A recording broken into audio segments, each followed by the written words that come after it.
ગઈ ભે વિના ભક્તિ નથી થતી. પણ હું વાત એ કરતો હતો કે ઘરમાં જેની ઘરવાળી હારી હોય, જેનો રોટલો મોટો હોય ને એ માણસ મોટો ગણાય.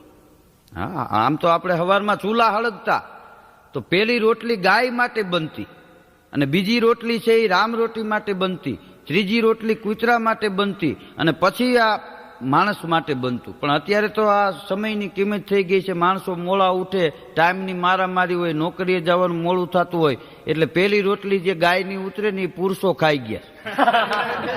હા, એટલે તો ગાય જેવા થઈ ગયા, કાંઈ બોલી નથી શકતા ઘેરે. એની ઘરવાળી કે બેહો સારું મના, આ બેઠા. આ ગાયની રોટલી ખાઈને ગાય જેવા થઈ ગયા છે. ત્રીજી રોટલી છે ને એ બાયું ખાઈ ગયા છે કૂતરાની, એટલે એ બગડાટી બોલે. હા, અમુક હમણાં ઘીરે જ આવતા જાણે વાવાઝોડા આવ્યા. હા, ધરણાટી બોલતી હોય એમ.